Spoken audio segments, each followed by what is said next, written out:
وہ یہ کہ دیوبند کی یہ شہرت، اس کی یہ نیک نامی، اس کا یہ تقدس جو دنیا کی آخری حدود تک پھیلا ہوا ہے، اس کا بنیادی سبب کیا ہے؟ میں سوچتا ہوں کہ کیا اس کا بنیادی سبب یہ ہے کہ اس دیوبند نے، دارالعلوم دیوبند میں علوم اور علم و تحقیق کے دریا بہائے ہیں؟ اگر یہ بات ہو تو میرے پاس دوسرا سوال یہ پیدا ہوتا ہے کہ ایسے تو اور بھی بہت سی درسگاہیں ہیں جس میں ایک خالص علمی اور تحقیقی نوعیت کے کام ہوتے رہے ہیں، کیا اس دارالعلوم دیوبند کی شہرت اور ناموری اور اس کے نور کی وسعت کا سبب یہ ہے کہ اس دارالعلوم کے اندر کتب خانہ بڑا عظیم ہے، درسگاہیں بڑی شاندار ہیں، طلباء بڑی کثرت سے یہاں پر پڑھتے ہیں؟ تو میں یہ سمجھتا ہوں کہ یہ سبب بھی نمایاں نظر نہیں آتا، کیونکہ ایسی اور بہت سی درسگاہیں ہیں جس میں طلباء کی تعداد بھی زیادہ ہے، جس میں درسگاہیں بھی اچھی بنی ہوئی ہیں، جس میں اساتذہ بھی بڑے قابل پڑھانے والے ہیں۔ لیکن جس چیز نے دیوبند کو دیوبند بنایا، جس چیز نے دیوبند کو عالمی قیادت کا مقام عطا فرمایا، وہ میں اپنے والد ماجد قدس اللہ تعالیٰ سرہ، حضرت والد ماجد حضرت مولانا مفتی محمد شفیع صاحب رحمۃ اللہ علیہ، اللہ تعالیٰ ان کے درجات بلند فرمائے، ان کے الفاظ میں عرض کرتا ہوں۔ وہ فرمایا کرتے تھے کہ دیوبند کو دیوبند بنانے والی چیز صرف ایک تھی، وہ تھی دین کی صحیح تعبیر،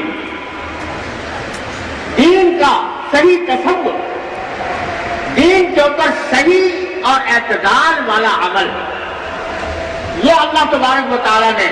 جو اس خاک کے بوریہ نشینوں کو عطا فرمایا، وہ بڑے سے بڑے علماء و محققین میں نظر نہیں آتا۔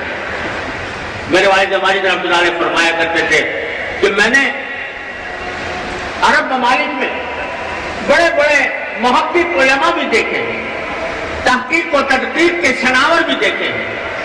فصاحت و بلاغت کے شہسوار بھی دیکھے، لیکن وہ البیلا رنگ جو میں نے اپنے دیوبند کے اکابر کے اندر پایا، وہ ساری دنیا میں کہیں اور نظر نہیں آیا۔ اور پھر یہ شعر پڑھا کرتے تھے کہ تولائے مردان ای پاک بوم، تولائے مردان ای پاک بوم، برنگے ستم خاطر شام و روم۔ وہ فرماتے تھے کہ میں نے اپنے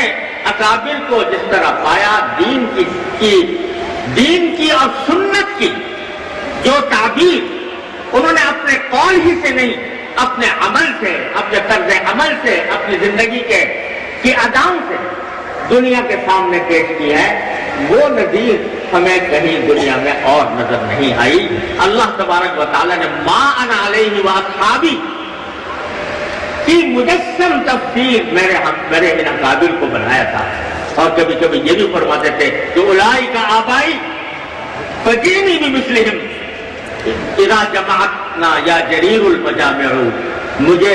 اللہ اپنے اکابر، جن اکابر کی دیکھنے کا شرف حاصل ہوا ہے، ان کی نظیر میں نے نہیں۔ کیا بات تھی کہ دین کی صحیح تعبیر، سنت کا صحیح مقام اور سنت کی عملی تصویر ان کی زندگی کے اندر رچی بسی ہوئی تھی۔ اور اس کی مثالیں میں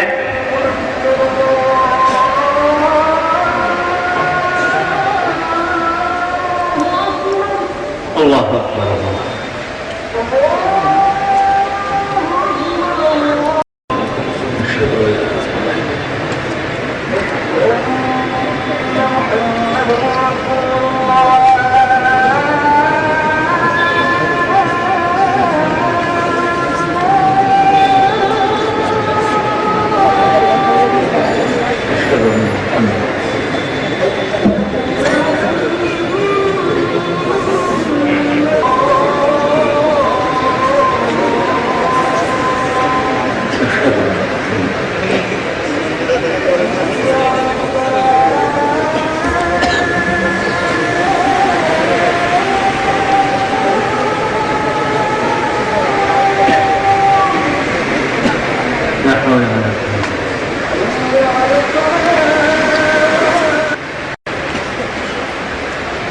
عرض یہ کر رہا تھا کہ میرے والد ماجد قدس اللہ تعالیٰ سرہ جو فرمایا کرتے تھے کہ میں نے بچپن سے بچپن کا زمانہ دیوبند کے اندر گزارا، اور کبھی اگر دیوبند سے چند دنوں کے لیے بھی باہر جانا پڑتا تھا تو مجھے شاق گزرتا تھا۔ وہ فرماتے ہیں کہ دیوبند کی بنیادی خصوصیت حقیقت وہ بزرگ تھے،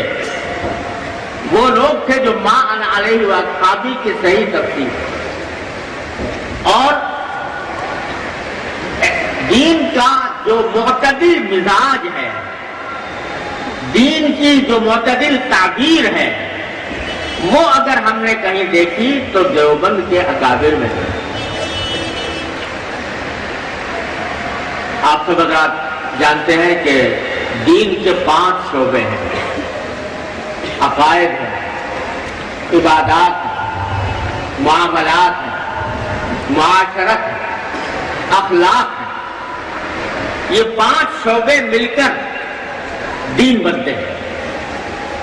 تو میرے والد ماجد صلی اللہ تعالیٰ سے فرمایا کرتے تھے کہ عقائد سے لے کر اخلاق تک 5 شعبوں میں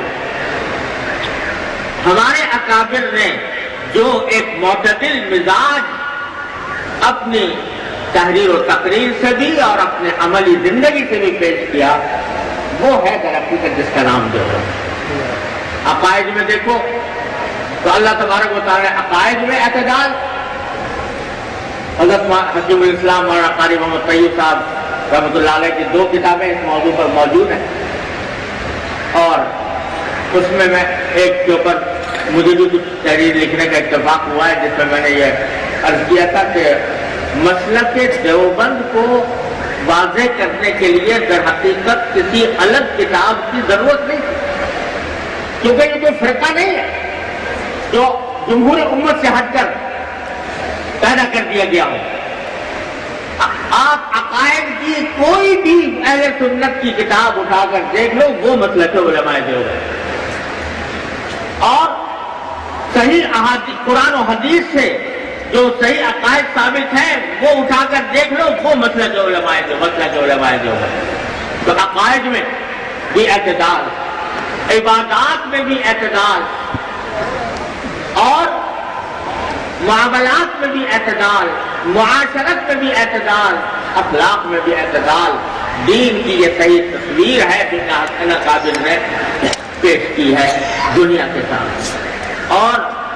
سب کچھ، وہ ایک جملہ مجھے والد ماجد کا کانوں میں گونجتا رہتا ہے، فرمایا کرتے تھے کہ وہ سب کچھ ہو کر بھی کچھ نہیں ہے، یعنی علم و فضل کے پہاڑ ہیں اور تحقیق و تدقیق کے شناور ہیں، لیکن ان کے سراپا کو دیکھو تو ایسا معلوم ہوتا تھا کہ ان کو اپنے علم و کمال کی کوئی ہوا بھی نہیں لگی۔ حضرت نعمت عبداللہ علیہ فرماتے تھے کہ اگر 2 حرف علم کی تہمت قاسم کے نام پر نہ ہوتی تو لوگوں کو پتہ بھی نہ چلتا کہ قاسم کہاں پیدا ہوا تھا اور کہاں مر گیا۔ یہ لوگ تھے۔ حضرت مفتی عزیز الرحمان صاحب قدس اللہ تعالیٰ سرہ، مفتی اعظم ہند، جن کے فتاویٰ 10 جلدوں میں ابھی چھپے، ابھی تک ناتمام ہیں، ان کے بارے میں وہ ہمارے نسبی اعتبار سے بھی ان سے رشتہ داری تھی۔ میرے والد ماجد صلی اللہ علیہ وسلم فرماتے تھے کہ دارالعلوم جانے سے پہلے اپنے قرب و جوار کی بیواؤں کے گھر جا کر ان سے کہا کرتے تھے کہ بیوی کسی کو کوئی سودا سلف منگانا ہو تو مجھے بتا دو، میں بازار سے تمہیں سودا سلف لے کر آؤں۔ اور جانے سے پہلے بیواؤں کے گھروں میں جا کر ان سے سودا سلف کی تفصیل معلوم کر کے بازار سے خرید کر بیواؤں کے گھروں میں پہنچاتے تھے۔ اور بعض اوقات کوئی خاتون یہ کہتی کہ مولوی صاحب آپ کو تو میں نے ہرا دھنیا کہا تھا، آپ پودینہ لے آئے، یا آپ کو میں نے پاؤ بھر کہا تھا، آپ آدھا پاؤ لے آئے۔ تو کہتے بیوی کچھ فکر نہ کرو، میں ابھی جاتا ہوں اور مجھ سے غلطی ہو گئی، دوبارہ وہ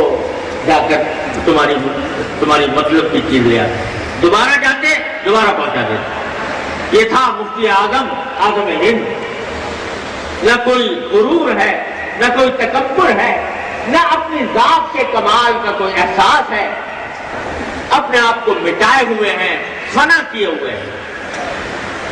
فرماتے تھے یہ سب کچھ ہو کر بھی کچھ نہیں ہے۔ معاشرت کو دیکھو تو آج کی دنیا میں لوگوں نے دین نام رکھ لیا ہے صرف عقائد اور عبادات۔ معاملات میں حلال و حرام کی فکر نہیں، معاشرت میں حلال و حرام کی فکر نہیں، معاشرت کو دین سے خارج ہی کر دیا گیا، گویا دین کا حصہ ہی نہیں تھا، حالانکہ یہ دین کا عظیم حصہ ہے معاشرت، اور اس کے بارے میں قرآن کریم اور نبی کریم صلی اللہ علیہ وسلم کی احادیث بھری ہوئی ہیں۔ المسلم من سلم المسلمون من لسانه ويده، یہ ارشاد ہے نبی کریم صلی اللہ علیہ وسلم کا، جو تمام معاشرت کے اصولوں کی بنیاد۔ لیکن ہم بھول چکے ہیں اور اس کی خلاف ورزیاں کرتے ہیں، اور خلاف ورزیاں کرنے کے بعد یہ احساس بھی نہیں ہوتا کہ ہم کسی گناہ کا ارتکاب کر رہے ہیں۔ لیکن ان بزرگوں کا معاملہ یہ تھا، میں نے اپنے والد ماجد صلی اللہ تعالیٰ وسلم سے سنا کہ ان کی معاشرت اتنی سادہ اور اتنی دوسروں کے خیال پر مبنی تھی کہ اپنی ذات سے کسی بھی دوسرے انسان کو کوئی ادنا تکلیف نہ پہنچے۔ انہی حضرت مفتی عزیز الرحمان صاحب رحمۃ اللہ علیہ کے بارے میں میں نے اپنے والد ماجد رحمۃ اللہ علیہ سے سنا کہ بعض اوقات کوئی شخص کوئی غلط بات کہہ دیتا تھا، حضرت کے سامنے کوئی غلط بات کہتی جو بدیہی طور پر غلط ہے، لیکن اس کے منہ پر اس کی اس طرح تردید کرنا جس سے اس کا دل ٹوٹے، یہ گوارا نہیں تھا۔ کبھی زندگی بھر اس طرح تردید نہیں فرمائی،